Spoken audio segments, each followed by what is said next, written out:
Hope Channel viewers are loyal, encouraging friends and neighbors to watch. Why?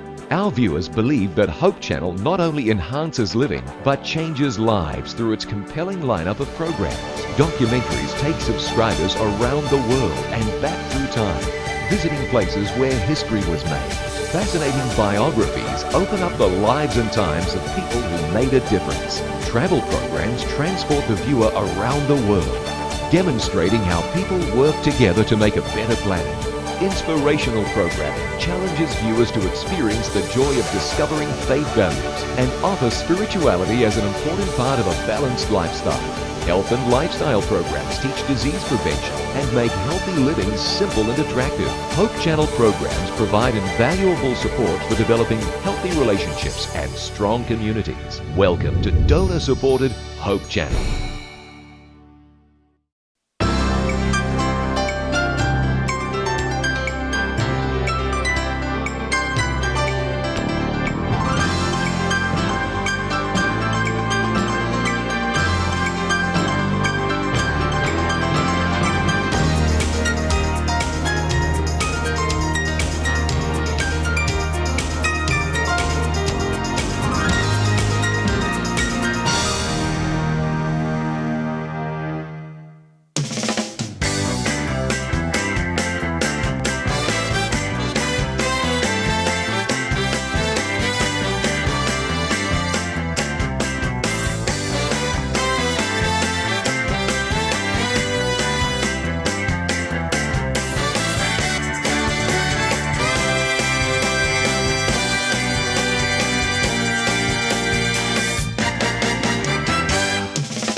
A person's life actually is divided into different stages. And the first stage that will have a great impact on the memory of a person is actually from birth to childhood. And the memories can be fun, joy, and full of love. However, not all of us go through that stage because people sometimes maybe within our own homes or from outside, may exploit our children. Dynamic Living, the Total You, would like to invite you, dear viewers, in the next 60 minutes as we discuss here when it's hard work to be a child. I am, of course, very much honored to have with me here in my panel of guests. Of course, atin na po siyang kilala. We have Dr. Olive Pilahio. Good evening diha sa imo ha, Olive. Maayong gabi po sa atong mga televiewers. And of course, we are joined by Fiscal Ruby Malanog from the Regional Prosecutor's Office. Good evening po, Fiscal. Good evening, ma'am. Good evening sa atong mga naminaw o nananaw sa TV. Kasi ang atong magong topic tonight is one that is really very timely. And it is very relevant to the times. We know that we've been reading every time we open the television sometimes, ha? Hindi lang yung national kasi mukhang hindi nga minsan na-cover sa atin dito, no? But even in other countries, we know that this is a reality. Ito tinatawag nating trafficking, no? So we'd like to start off by asking you, Olive, ito bang trafficking na to? Do you get to encounter this? Kasi I know that you are very active in the organization for this. Yeah, actually, we have, as of the moment, I have referrals, which are actually minors who have been a victim of trafficking. Pag sinabi mong mga minors, how old are these? Below 18 years of age. Meron din, of course, na mga women na more than that, especially those who engage into prostitution already, but still because of trafficking. Pero heto meron talaga reality Reality talaga, po. In fact, meron ako ngayong hinahawakan na nasa 26 cases. Na mga bata ito? O mga bata. Ano na to? Panay referrals mga po. babae? Yung nasa akin, yung mga babae po. This 26 cases? Which is kind of alarming, and this is only from Region 10? These are from, actually, dito sila ngayon sa Region 10, but they have been transferred. Kasi ang element po ng trafficking, of course, is yung transfer from one place to another. So yung iba galing sa, anyway, kasi may mga cases to eh. Basta somewhere in in Mindanao. In Mindanao. Let's just say that. Pag sinabi mo trafficking, you mentioned kanina before the show na pag sinabi mo fiscal na trafficking, there's an element of transfer. Ibig po ba sabihin nito, yung mga nakakarating sa atin ng mga kaso na hinahawakan ninyo, which you're trying to protect them, no, is actually hindi siya lumad from this place. In other words, it is possible na galing siya from, say, Region 11, Region 12, o kaya naman from other places. Yeah, that is very true. In fact, one of the successful cases that we prosecuted in Cagayan de Oro, ang mga victims came from Luzon. If you heard of the case, yung cyber sex in Cagayan de Oro, we secured a conviction in that case. So ang mga victims noon mostly from Luzon, from Manila. So in trafficking, there is one of the elements is geographical transfer.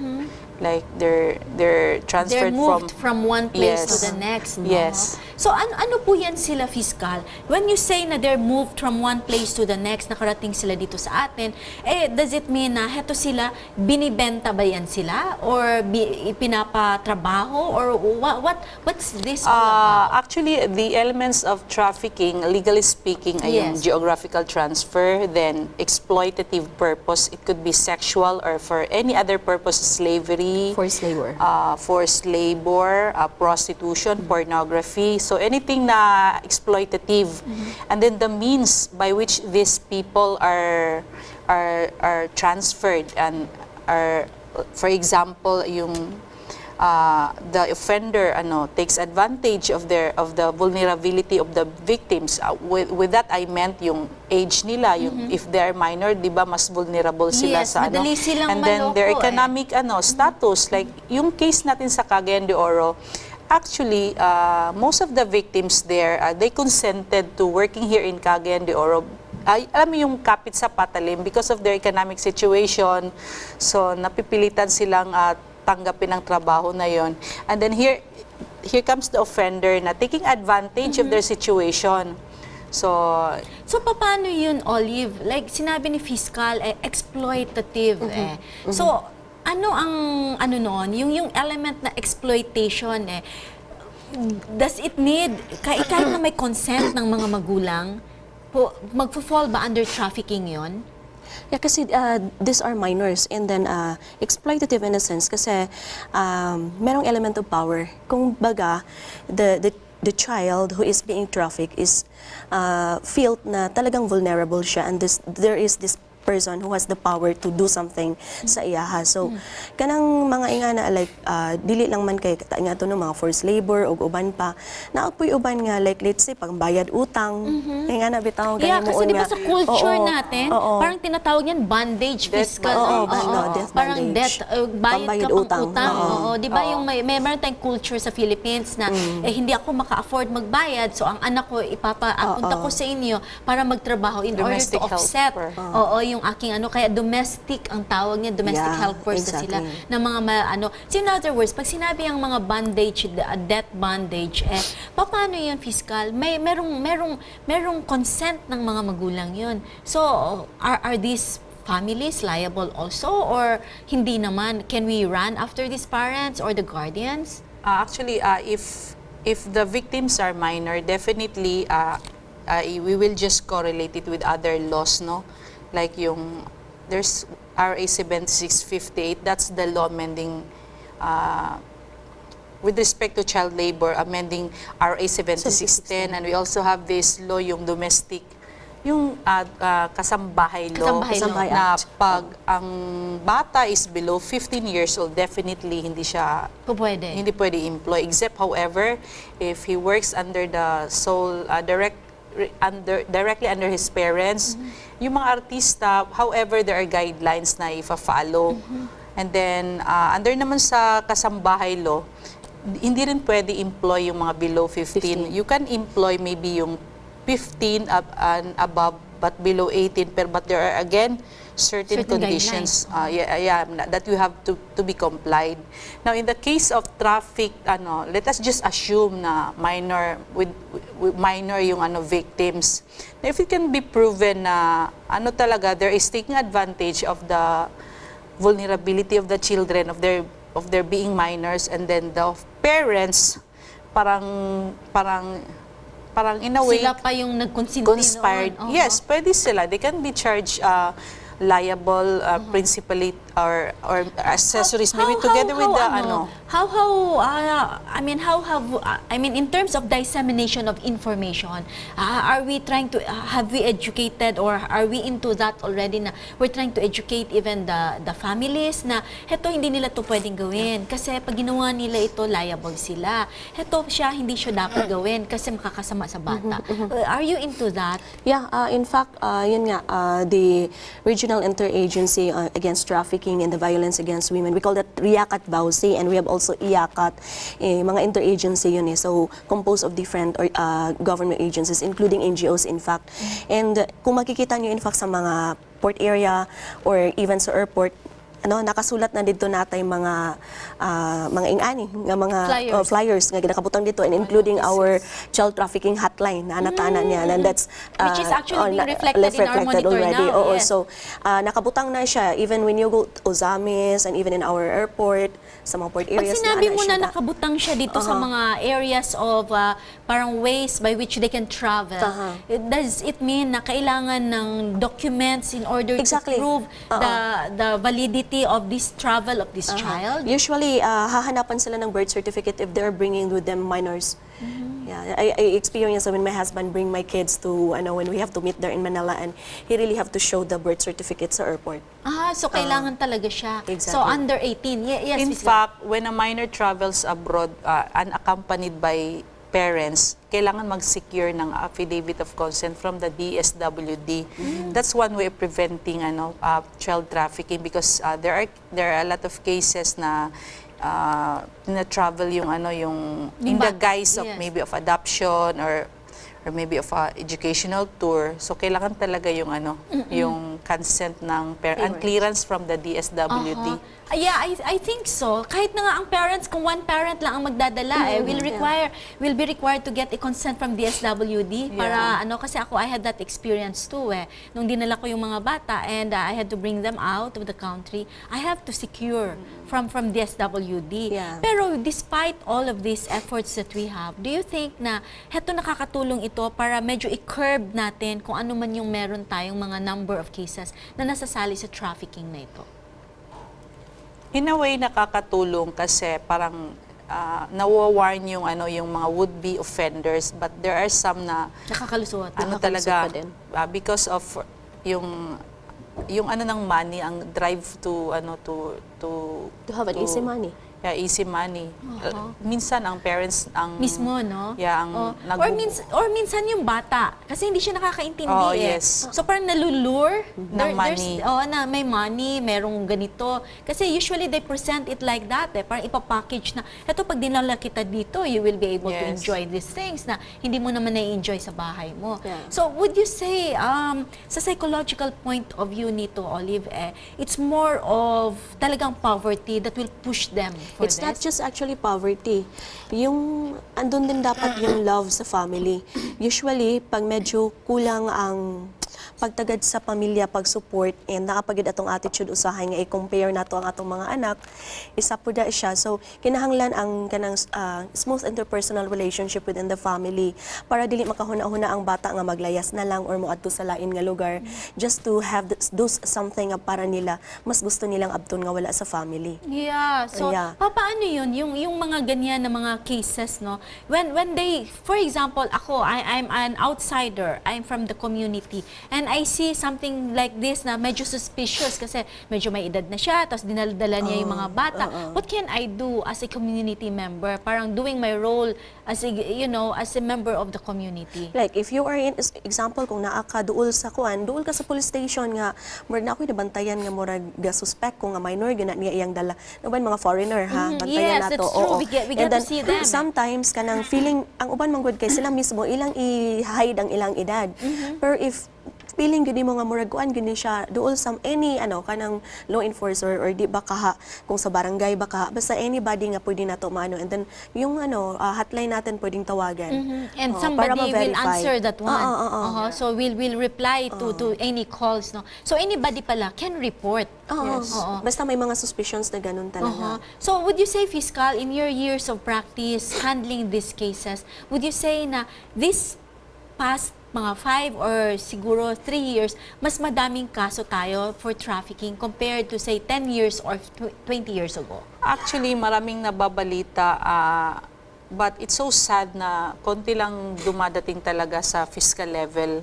Kasi, I don't know, that is why ito talagang campaign namin sa RIACAT to intensify the information campaign, and then to encourage more victims to come out and citizens to report trafficking. Kasi although napapabalita ang Cagayan de Oro to be like number 4 or something, yes, but it's number 4. It is not reduced into statistics sa ating mga reports. Kasi usually ang mga victims, parang they do not realize that they are really victims. Yes, kasi it's true. they enjoy the money. So they just go to the police for rescue pag grabe na yung near death na yung experience nila, pero as long as there's no harm to their lives, they don't realize na biktima talaga sila. So we are so sad na hindi naman namin pwedeng pilitin na mag-file sila ng cases. Who can file cases? The Actually, the victims, the parents, the guardians, kung wala sila, the policeman, the social worker, ang wala yun, pwede yung 2 responsible citizens na may alam sa pangyayari. Kasi even yung sa cybersex sa Cagayan de Oro, they were rescued. They escaped from from DSWD, mga around 17 victims. Na-board sila doon, parang, and then we learn na sila, sila kanya-kanya na lang na. Self-peddling na sila. Ganun. And we were so lucky na meron kaming nakuha na na victim, and we have that victim covered under the Witness Protection Program. And how old were these girls, di ba, Fiscal? Pero mga bata pa ito Nung sa cybersex, walang minors na mga adults na ito. Mga adults, yes. Pero meron ding mga ganyan na mga bata, di ba? And this is a reality. And it should be something na we have to be aware of. And this is the reason why Dynamic Living is trying to feature this. So people would be aware na it is a reality and it's just lurking around the corners, di ba? Lalo na ngayon na malakas ang social media. It's so easy to recruit. Maraming nabi-victimize na mga Meron children. nga, di ba? I remember na I read in the newspaper and watched on TV yung nangyayari sa schools, di ba, sa Manila. Ayun, mga estudyante yun parang higher level ng elementary to the level of high school. So these people, the parents should be made aware na they have to be more watchful, more careful with their children. So what should be the safety measures, so to speak, na we can do for them? That is why ang natin, ang government, yun nga, we try to do our best to educate not just the parents but also the children. We go from school to school. Talaga? So may campaign kayo with the help of several NGOs for information campaign. Like last year, we went to MOGS and we had several student audience na several schools ang involved, hoping na to educate the children na this crime is true, this is happening, and para din ma-warn sila about the red flags that they need to watch out na kung binibikta. So, what are the red flags for our viewers' interest na yun? For example, what are the things that they need to know and watch out for? For example, yung too good to be true na mga na mga offers, promises. Like in the internet, offering easy money, and then wala namang magbibigay ng easy money. So, di ba, may kapalit talaga. And then yung sinasabi ni Olive, like sometimes, hindi naman nila lahat natin na yung mga foreigners, because in fairness to some foreigners, marami naman talagang mababait. So, there are times na nakikita natin sila in the restaurant, in the mall, together with minors, and then siguro that if we see these people, sana ma-spark na yung ano natin. Yung interest natin No, na baka naman, oo. Yes. And we really have to be, we have to be concerned citizens kasi what if it's a relative of ours or our very own children, di ba? So sa psychological point of view nito, Olive, supposing nangyari ito, like you said, you have 26 cases under your care now. Is it difficult for the victim to be able to come out in the open and, yeah. Honestly, ang hirap mag-process sa trauma na pinagdadaanan nila. But I would like to go back first prior to answering that question.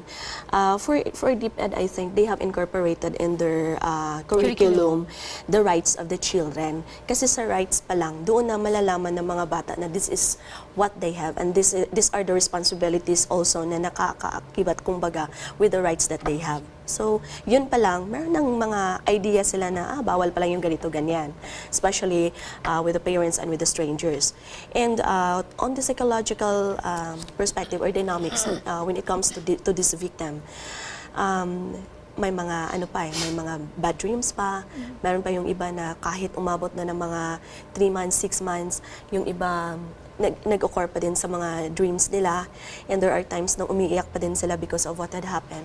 So these are very kasi gara manggod kani sila mangduol ni sila pag katong giingon ni fiscal nanay pain or naanagay ka ng grabe na gid ba nga murag dili na nila kaya kay sometimes there's just children and they're so afraid nga kuan kay they're kawawa ba yung mga powerless. bata? Oo. Alam mo, madali ba takutin ng mga kabataan? Oo, so diba? nga na imagine na lang nimo nga mura ba it's a something like a demon lurking in somewhere out there nga anytime pwede nga i-grab sila or i-kuan. So ingana nga feeling. And when they come to you, when naa sila nga stage, it's more difficult to treat them. Yeah, it's a process. It's a long-term process talaga. Aabot ng ilang sessions in the psychotherapy. And are there instances where they would stop at the middle of a psychotherapy and then they would, just be lost to follow up? And what would we think na, like for example, in the coming years of their adult life, what would it be for them? Yeah, kay usahay lamin naning kaning sa mga sexual exploitation sometimes kasi murag pattern na dayon nga marami mo siyang cycle nga moabot pud imong time nga na so kinahanglan nagi earlier intervention. Holistic atong approach no. We don't just rely on kay bali sa center manggod na siya tanan whole package na. So tan-awon pud nato ang kasi ibalik manggod pud na sila sa kung sila gigikanan. So we have to investigate, look at yung mga nakakarating dito say from Luzon or from Visayas, babalik yan sila yeah, doon. kasi it's the responsibility of the parents. Papasok doon yung psychoeducation na malalaman ng mga ginikanan na naaday sila yung mga katungdanan, dili nila dapat ipasa sa kung bisag asa. Kaya kani mga centers, they are just temporary shelters of which during the time i-process ang bata nga medyo okay na siya and then later on, after the process, kung makaingon ta nga well na gyud siya, i-reintegrate nato sila back to the community. What about the parents? Do you kung include perpetrator, them? of course, appeal siya. Yun, kung perpetrator, mo na siya karon no, separate gid siya. Kana siyang mga cases para lang adtong tuang dili parents ang perpetrator. Like mga paryente, usahay gali mga apuhan na ay mga uyuan, iyaan, ingana godparents, ingana. Pero kung ginikanan, naagit tay sakto nga close coordination with them kay naman ay time nga tawag para sa ilaha, ingana. So counseling also sa family, appeal na siya. Pero para sa mga perpetrator, i-separate gyud ang uban na sa witness protection program kung naay ongoing ang cases, ingana siya. So paano yan fiscal? So kung ang family mismo, ang guardian or ang parent mismo is the perpetrator, what do you do? Kailangan talagang i-separate. In fact, kakasuhan yung ikakasuhan nga yung perpetrator. In fact, we have cases and we recently have a case na ang perpetrator is a relative. So the family decided, the child decided na mag-file talaga kasi hindi naman kami magdidikta. Kasi kumbaga magi-clearance kami from the psychology kung ready na ba ang bata for kasi when the child comes to us, she or he has to relate again, though hindi na masyadong detailed kasi he will go through the same trauma. So mas mabuti yung na-process na siya para pagdating sa amin medyo kampante na siya. So if a child decides or his family decides na okay, we will file a case against the perpetrator, we let him do that. Hindi kami yung magdidikta, file tayo ng kaso. what if hindi pa ready yung ano, Yung bata. Yung bata. We'll take a very short break, and when we return, we'll continue on with our discussion with our episode tonight. Please stay tuned.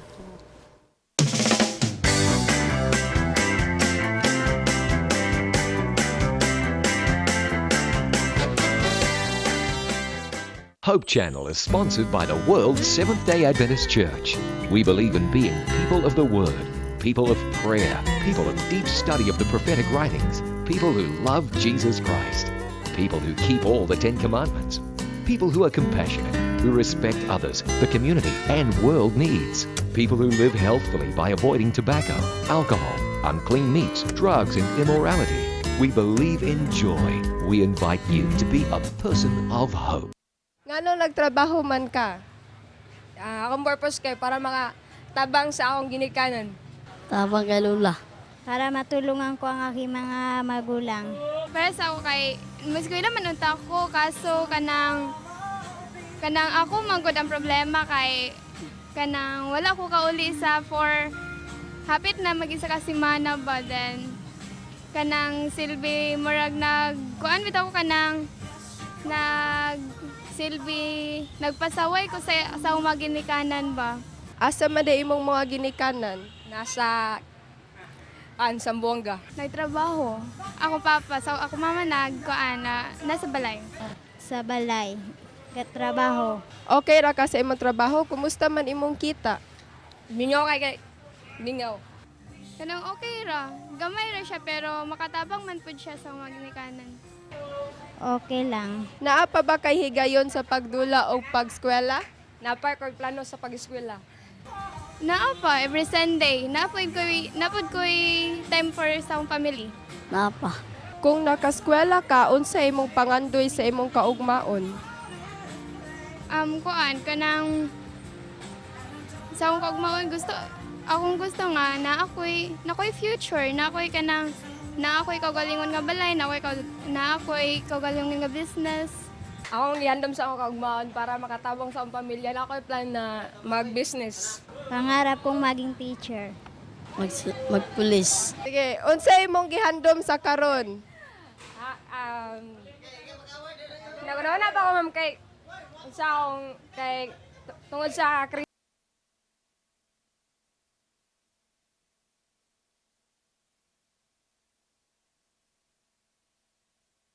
ba wala pa koy kulang pa mong kwarta pang pang-eskwela bitaw. Kanang nga naka-eskwela unta ko karon kung wala ko napasaway.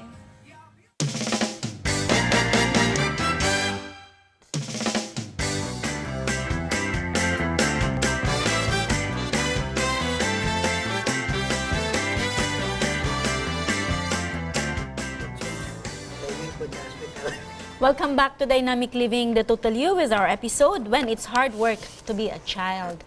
And of course, andito pa rin po sa ating panel si Dr. Olive, si Fiscal Ruby, and meron tayong pangatlong guest ngayon na kasama natin si Mr. Ricky Delios, Technical Services and Support Deputy Head of the Department of Labor and Employment. Good evening po sa inyo, Sir Ricky. Good evening sa ating mga televiewers. Opo. Good evening sa ating bisita dito ngayon. Opo, kasi yung pinag-uusapan po natin ngayon, napaka-angkop eh. It's about child labor. At saka napag-usapan na namin kanina, nung wala ka pa, yung trafficking naman. So, babalikan naman natin ngayon, yung child labor na yan. Would you say po na medyo marami-rami na rin tayong mga kasong ganyan? Actually, based sa ating statistics provided by the National Statistics Office, a total of 3 million yung child laborers natin. Entire Philippines po Philippines, yun. yeah. Ilang mga taon po, ages range po niyan? Below 15 to 17. Aha, marami yun ha, fiscal. That's 3 million. Oo, para namang, Olive, paano ka magre-react niyan? Ganyan kadami ba ang mga bata? Pero makikita mo naman talaga palaboy-laboy dyan sa kalye. Di ba nagbibenta ng kahit ano? Ang liliit pa nila eh. Di ba? So, that belongs to this 3 million. And with this data, it is, heartbreaking to know na our children, even before they enjoy their childhood, heto na, naglalagari na sila. So, paano po natin i-address yan, Sir Ricky? What are the plans of the government in order for us to address these concerns?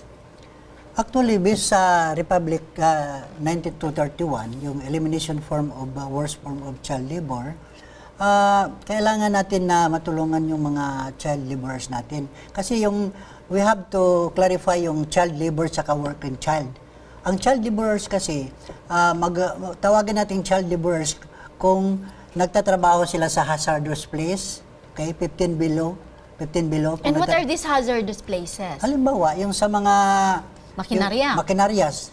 At saka yung sa mga farms natin, di ba? Dito rampant dito sa atin sa Bukidnon, yung sa sugar industry natin, diyan ang marami. Kaya nga among the provinces dito sa Pilipinas, identified yung sa Negros at saka sa Bukidnon na maraming child laborers. So magiging child laborer sila kapag nagtatrabaho sila sa mga hazardous at saka hindi nag-aaral, hindi pinaaral. Okay?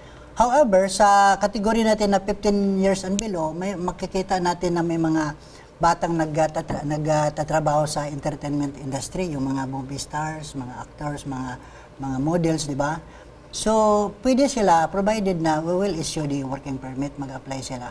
So pwede patrabahuin ang mga kabataan basta meron silang permit galing sa inyo. Basta sa entertainment industry lang. Pero sa ibang industries, like for example, marami kasi niyan. It's a reality, di ba? Na fiscal, marami yan, nasa bahay dinadala para magtrabaho. Domestic. Di ba? Domestic work. labor ang lumalabas sa kanila. So, paano po yun, Sir Ricky? Ano pong magagawa natin dyan? And remember, hetong mga nasa domestic na to, this is where violence happens. O kaya exploitation, fiscal. Kaya nga, definitely, under the kasambahay law, if the child is below 15, bawal talaga siyang i-employ as a domestic helper. And yet, we do have them there kasi mas mura ang bayad sa kanila. Kaya nga. And it's a reality, yes. Dapat, kung nag-ano siya is, muna itong ginatawang mga working students. Gipa-eskwela gid siya dapat. And then, if it is 15 up, right, no? Dapat, ang ilaang wage is kung unsa ang selling at Standard. kung unsay standard mo gina ilaha. Even though nag-schooling sila, so imo gina siyang i-equate nga mo na ilang madawat. So, ang ibig niyo pong sabihin, Sir Ricky, kailangan paaralin sila habang nagtatrabaho sila. Oo, and provided na hindi rin hazardous yung trabaho nila. Tapos i-clarify ko lang doon sa entertainment industry natin. Pwede rin sila 15 years below basta sa family business.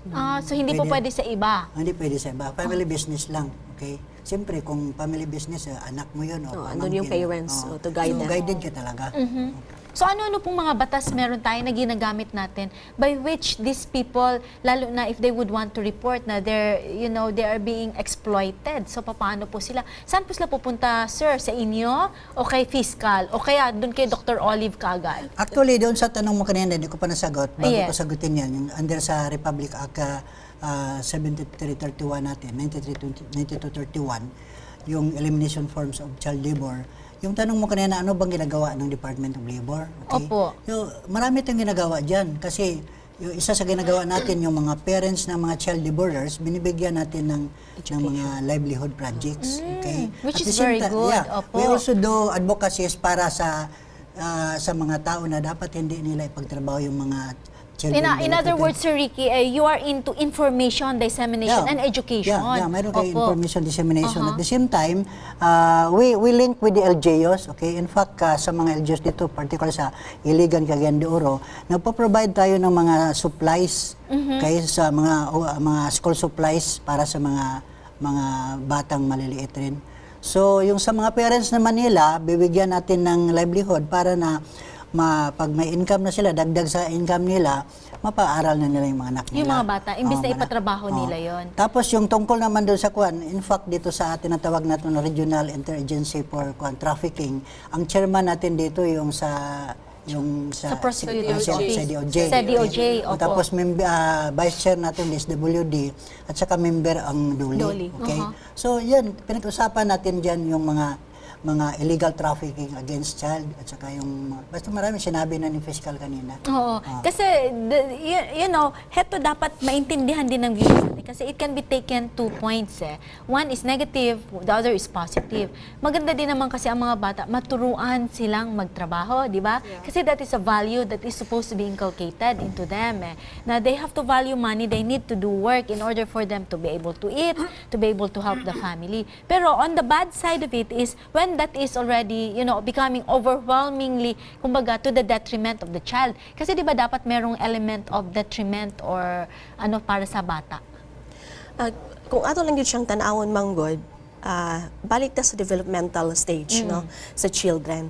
Sa ilang pangidaron, we have to inculcate to them na dapat mulihok sila para no free lunch para makakaon if they want to eat then they have to cook something like that, pero lahi namang gutong to ang imo siyang pangwartahan na kay kasagara manggod nga uban lang maghatag na sila og kwarta para sa ilang ginikanan, mutabang na sa, sige, butang nato tabang. Mingong lugar dayon ta karon nga tabang man na siya. Pero ang point is, naay mga rights ang children, like social, education, mga privilege, mga rights na dapat iya nga maabot niya during ana nga stage sa iyang development. Oo, nga masatisfy na siya kay if not naay mga conflict nga later on mahimong fixation nga pagka-problema na hinuon dayon ta sa mga behaviorals niya later on sa iyang life kay wala man to na satisfy. Which brings me to remember na heto kasi you have the social, you have the physical, di ba? You have the psychological, and you even have the mental and the spiritual. Pero puntahan natin, yun lang sa physical niya. Di ba, I do not know, Olive, physical kayo.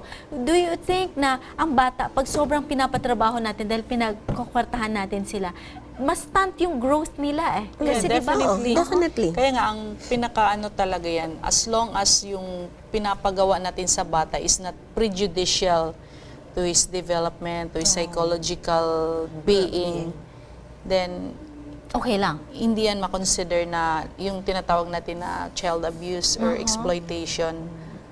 Pero kung imo siyang pakargahon og bugat gud kaayo, o di ba kapalukduhon kana, lahi na siyang istorya, di ba? Oo. So, and you mentioned something na it will arrest some positive impact on the child as he or she grows up, di ba? So what would be the common problems that these children will encounter later on? Of course, kay naa namang kung baga na ay mga things nga wala na satisfy sa ila. Example, ang pag-eskwela lang daan. So later on, magka-problema ta kayong sa man ni sila paingon. And then aside from that, kani mga social play, which is part of the development. Nga kinahanglan gyud nga maagian sa mga bata. And how can they become a very good parents pohon kung sila mismo wala nila na experience ang dapat nilang ma-experience during that stage. Deprivation, di ba? That's why there are adults na tingala ka nga murag karon pa man siguro nila na bata kay maybe in their childhood silang sila trabaho and then later na nila and then it will have an adverse effect on them as parents kay so it becomes a cycle also, di ba? Then transmit na po na nila sa ilang children. Mani ako naagian sa ko sa una. Okay man lagi ang di ba? So we have questions from our viewers. Number 1 question here makasawhan ba gihapon ang mga parents nagipa-work ila anak kay part sa ilahang training? Parang they want to train their children pero mismo ang parents ang nagkuan sa ilang ipatrabaho gyud sila kay para ma-train gyud sila. Can we file a case daw ba? Na question diri from a viewer. Depende kung unsa na ang klase nga training, kung training bali na sa bata marag very tiring na kayo, maka-affect na siyang studies, maka-affect na sa iyang psychological and other iyang emotional na well-being. Then in that case, that could be considered as child abuse. Definitely, pwede makasuhan ang parents. Pero kanang training lang kanang reasonable, part man na sa discipline. Pero kanang, like, di na mo patulugon ng bata, kailangan tapuson niya ang labada or before siya makakaon, kailangan, so that's mga already abuse, di ba? Pero Sir Ricky, sa dole, that belongs under your care yung mga employers, di ba? When they hire, they submit to you a list. So do you go through kung talaga, and do you do a check-up, a spot or random check on these employers kung meron silang mga hinahire na mga kabataan na hindi naman dapat? Actually, talagang makikita natin yan kasi we have what we call under sa labor standards natin na regular inspection. It used to be regular inspection at saka meron tayong complaint inspection. Sa complaint inspection natin, pag may magsabi o magtawag, mag-text lang na mayroong batang nakatrabaho dito, so we will entertain that, papuntahan natin sa ating inspector. On the other hand, sa 2 years, except this year, 2014, kasi bago na yung approach namin tinatawag na labor law compliance system na tayo. So, bali, assessment na ang ginagawa namin. So, nag-assist tayo sa mga establishment. Dati, ginagawa natin yung, ini-inspection talaga natin yung mga establishment. So, in the course of our inspection, sa mga inspector natin, makikita doon kung mayroong mga child laborers o gano'n. Paano po kung itatago nila kasi alam nila na mag-inspection kayo? Hindi, may surprise talaga meron kami. talaga kayong surprise. So may element of surprise kayo. Yeah. And should you see na there is a break in the law sa standards na sinet up ninyo, what do you do? Do you have police powers, like can you shut down the agency or the industry, or it's purely recommendatory lang po kayo? Actually, so far wala pa naman kaming dito sa Region 10, wala pa naman nahuli na yung nag-employ talaga ng child laborer sa hazardous place, except doon sa farm natin sa Bukidnon. So, pag nakita natin na mayroong na-employ doon, we advise the parents na hindi na. Hindi naman natin ibig sabihin na although mayroon kami recommendatory power or police power, pero ang sa atin doon yung developmental ang approach natin So, developmental in the sense na we will advise the parents na wag mo na ipatrabaho yung anak mo, rather ipapunta mo sa eskwelahan. So kung sabihin nila, sir, pinatrabaho namin para ma-augment yung meager income namin. So okay, we'll provide you livelihood. So yun ang ginagawa namin. So which is very good also. Kasi parang you are trying now to teach the families na pwede naman sila mismo should be able to provide for their children. Ano? So there's another question here. If ang bata dili gusto mo eskwela o gusto lang niya magtrabaho, accountable ba gihapon ang parents sa ana? Okay lang ba nga gipasagdan nila ilang anak nga dili mo eskwela? Na ba accountability ang parents sa ani? Ang bata mismo dili. Yes, ang maybe bata we should ask first, nganong dili siya ganan mo eskwela? Maybe there is something na nahitabo within the family or sa iya nga anong why the child decided not to quit school ana. So from there, di na dayon ta mag. So what if dili jud choice sa bata? Gusto niya mo eskwela pero lang prevented siya sa ilang economic situation. So there we have to examine the reason. Halimbawa kaya sa family pero di gyapon siya pa eskwela, then that would be considered as kanang neglect. So pwede malayable so kung baga, it all boils down to you have to check on the prevailing condition. Hindi naman siya ang pwede reason, na, dili pwede nga immediately we jump to a conclusion na kasuhan na to ang parents. We have to ask ngano naka-stop ang bata. Is it his decision? Unsa ilang circumstances masig dili makaya sa family. So Or probably, basin di ay og naagi-agian ang bata. Dili Sa siguro school. sa eskwelahan. Sa Pwede. school, oo. Kasi, kabalo naman ta na may mga bullying Victim karon of nga bullying grabe. or- O, di ba? which we will be discussing in one episode, yung bullying. puhon. Puhon. Even in the workplace, di ba? Kasama yan. Oo. Yes, sir. Actually, one of the reasons why bakit hindi sila di-prepare na magtrabaho rather than magpunta sa school, di ba? Yun ang tanong. Yes, opo. Yung isa sa mga nakita natin diyan ng mga reasons, kasi yung mga parents kasi natin iba, siyempre, pulubi naman yun, di ba? So, yung mga bata, while they decided to go to school, may desire silang pupunta sa school, pero hindi kaya ng parents in the sense na kahit yung pupunta sa school, kana reality talaga yan, makita mo na. Pagpunta sa school, minsan walang agahan yan, walang agahan Wala pang breakfast. pagkain, Tapos walang pamasahe, maglakad ng ilang kilometro yan. Kahit dito sa Cagayan nangyari. Much more doon sa mga remote areas natin. So, much the children wanted na magpunta sa school dahil mag-sympathize siya sa parents niya na kulang nga yung pera na para pagkain. So, sasabihin na lang niya, Mama, Papa, hindi na ako mag-aral, magtulong na lang ako sa inyo. So, yun ang mga several reasons na bakit ayaw nila mag-aral dahil kahit pinapaaral sila. Kasi nag-sympathize sila sa parents. At the same time, yung parents nila, hindi rin alam na yun ang dilim na ng mga bata na pag pumunta sa school, minsan walang pamasahe. Tapos mag-lunch lang doon, walang snacks, so gutom na. So, yun, hinto na lang mag-aral, magtulong na lang sa mga Pero parents. this is for the three of you. This is reality din kasi Hetong mga ganito because of poverty, di ba? Because of extreme need kaya nangyayari yan. And they become victims of traffickers So what should be our safety measures in order for us to be able to help them and help also the families?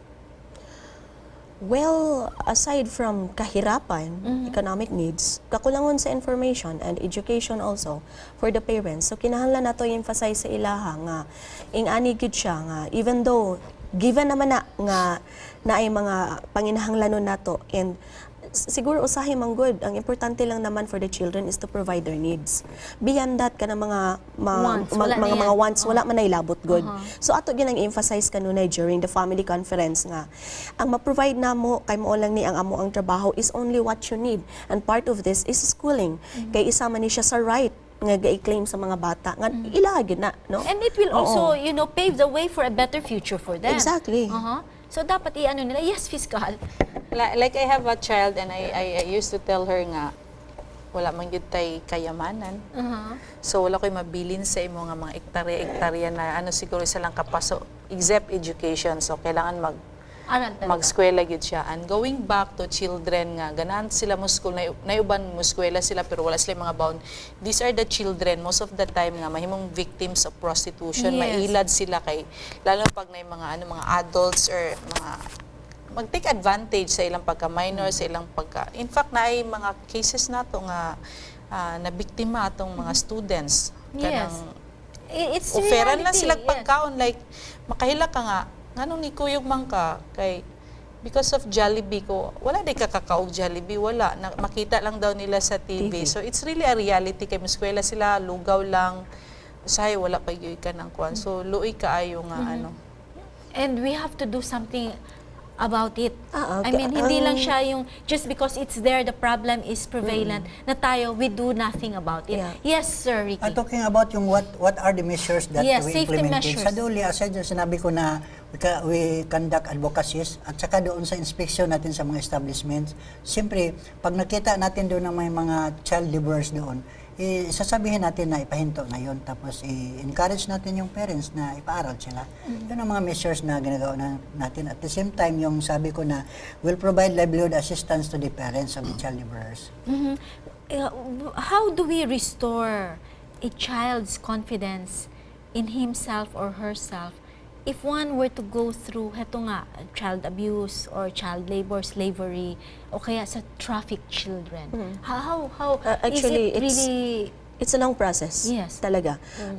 You started with, of course, yung mga una-una pa lang is yung self-awareness. Tingnan natin kung how deep talaga. We go from the process of assessment. We conduct psychological evaluation para makita talaga natin. And then papasok doon yung how does the child perceive herself? Paano niya binavalue yung sarili niya given with all those kanang mga experiences. So, meron tayong mga series of activity. Depende po kung anong approach ng psychotherapist kasi pwedeng cognitive behavioral therapy, whatever is applicable para sa bata. So, sometimes nga abot ng mga 16 sessions. And these services are available for free. Kasi syempre, I'm very sure our viewers would be wondering na if I know somebody who went through this traumatic experience, o kaya na may kamag-anak ako, o kakilala ako, o kaya napulot ko lang na bata dyan, and I were to bring them to you for this, can they avail of this for free? Kasi lalo na yung mga cannot afford, kaya nga sila napasali dyan. Para naman po sa mga hindi nakaka-afford, meron naman tayong DSWD. Meron naman tayong mga social workers or psychologists or working in the government which we can probably seek help but through the interagency. Yun. Pero for the centers naman, meron tayong, kasi require na ngayon sa mga centers na they really have a social worker and a psychologist to take charge of the psychosocial interventions para sa mga bata. Especially yung nagkakaroon ng mga trauma. Ganun So, siya. paano yun, fiscal? You give a court order for these people to attend or to supposing there is a complaint that is lodged in your office? What do you mean? Halimbawa, For example, may bata na pumunta sa inyo at gusto niya mag-complain kasi yan ang mga bata aware na rin kasi usually, sila. when they come to us, na-assist na sila maybe ng police. So may mga assistance na yan, hindi sila diretso sa or inyo. social worker, and then NGO. kami na lang ini-investigate namin how valid is, kung even verify kung totoo ba yung nangyari, etc. etc. But for the victims naman, pag kailangan talaga na siya, ready na siya. Lalo na pag children are rescued from like trafficking, but yun namang iba, like yung tinatawag natin na inquest cases, yung caught in the act na immediately you have to respond So meron din tayong mga ganyan na kaso. Yes, marami actually. And Sir Ricky, sa tingin niyo po ba, there's a very huge role that the community as well as the family and the relatives have to play in order to prevent or protect their children from being exploited? Yeah, malaki talaga ang matulong ng parents at saka yung mga community leaders natin. Pero isa sa mga nakikita natin dahilan, yung tanong mo kanina, bakit rampant yung child labors natin, Yes. ba? Bakit na-exploit sila? Doon sa mga areas, halimbawa yung mga hit ng sa Yolanda Typhoon, di ba? At saka dati doon sa yung sa Pinatubo, di ba? Makikita natin yung mga displaced talaga sila sa Pinatubo, doon sa Yolanda victims. Siyempre, prone talaga sila sa exploitation. So yun ang makadagdag sa number natin kasi while yung iba na pinapatrabaho lang due to poverty, ito naman, aside na poverty, talaga nahirapan talaga sila. So, mismo yung parents nila mismo ang nag-udyok sa kanila kasi wala ka na makain, wala pa yung bahay mo, di ba? So yun, talagang ginagawa na nila dito sa parents nila. In fact, dito sa Cagayan de Oro, may nakita ko na yung mama niya mismo ang nagdadala sa dalawa niyang anak na babae. O yun, yun ang kuha natin. By the way, before ako makalimot, yung kuha natin, mayroon tayong tinatawag dito na Committee on Human Trafficking, wherein we discuss, kasali na yung mga child laborers natin. Dito yung sinasabi ko na Subcommittee on Human Trafficking, nasa under yan sa Regional Law Enforcement Coordinating Committee chaired by the Regional Director ng Police. So member din doon ang DOJ at DSWD. So, doon sa ARLIC na yon, may subcommittee on human trafficking which is chaired by the Department of Labor. Tapos member naman natin yung DOJ at saka yung DSWD at saka and so you try to review your every month, policies, your guidelines. Nagmi-meeting kami every month. Yes. So, sa meeting namin every month, doon sa subcommittee na yan, so, dalawa talaga yung operation. Mayroon tayong subcommittee on human trafficking, mayroon pang REACAT, di ba? So, talagang matatakol doon yung human trafficking, including yung child laborers natin. And we hope na we would be able to downsize the number of the victims, diba? Napakabilis po ng oras ko dito sa Dynamic Living the Total You. Tapos na po ang aking isang oras. Napakaganda po ng aming pag-uusap dito dahil ito po ay naaangkop sa ating kapanahunan ngayon. And we'd like to prevent this from happening to our children. No? So I'd like to thank my guests and I'll start off with Dr. Olive. What would your address be to our viewers? To everyone in the community, ito po ay isang panawagan. Hindi lang po sa pamilya, no? Kundi, kumbaga, pagpakabana sa katilingban para at least kita tanan, no? Dugangan na to ato mga information kung na mga forum about trafficking, go out and learn something about it. And for the parents, always provide love and care for the children para dili nila ma-feel ug mangita sa lain ang ilang gikinahanglan nga attention. O dili po sila ma-exploit, dili po sila ma-exploit, Pero of before course. I ask the fiscal, the good fiscal here to say her encouraging message to our viewers, fiscal, is there a penalty kapag nahuli itong mga perpetrators na to? Definitely, dako kay nga penalty, lalo nang karon nga I would like to inform everyone nga ang 9208 na amend na sa RA 10364 last February 2013. So there are acts before nga wala kay na defined og na punish under 9208 nga karon Gi-punish sila. Yeah, like kanang attempted trafficking, mga accessories, etc. etc. So, ang penalty is dagko gyud ang range like life imprisonment, lalo Which is very good, no? Para naman medyo mahadlok sila, di ba? Oo. Kaysa naman kung sabihin lang natin na parang kurot lang ng ng lamok yun, na kagat lang ng lamok lang 5,000 o kaya naman lalo isang pag children araw lang. ang involved, malaki. makonsider na siya nga qualified Okay. trafficking. So what would your message be to our viewers? Actually, akong message gisulti na ni ni Olive. So reiteration na lang more i-address na ko ni sa parents nga yes, love your children, take care of them. Kay kung if they're happy and content inside the family, there's no reason for them nga mugawas o mangita sa comfort o company sa strangers. So it starts within the family, and for those who know of these crimes, I encourage you to report to the authorities. Kay sadly, although daghan ka kahitabo, gamay lang ang ang ga-filean o kaso. So encourage nga, let us be brave. Pwede man ta there are many ways that we can report these crimes through the internet, like social media. In fact, it's helpful kayong social media in catching Or even with text, no? Para lang yes, hindi and then we also have a hotline. Okay. And then we at the DOJ, we are ready anytime sa mag-render. To answer. Yes. Any calls for help. To help. Yes. Sir Ricky, ano pong sa atin?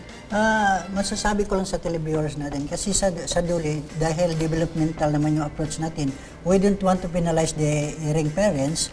Ang masasabi ko lang, pag mayroon kayong nakikita na nagtatrabaho talaga sa hazardous na mga places, so working, child laborers yan sila. Okay?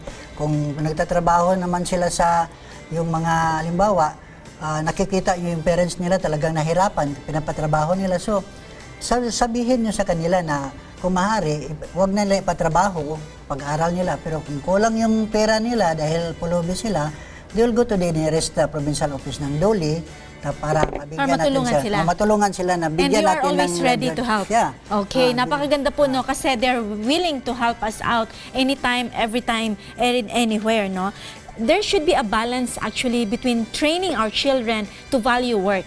No? Hindi naman po pwede na hindi natin sila turuan paano magtrabaho. Between also, i-balance between the care and the provision of their needs, because each child has a right, the rights that they need to be able to be given whatever they need in order for them to become holistic persons when they grow. And according to our psalmist in 127 verse 3 of Psalms, the children, behold, children are a heritage from the Lord. And as heritage from the Lord, we are mandated by the Maker to be able to take care and provide for their needs. Magandang gabi po sa ating lahat.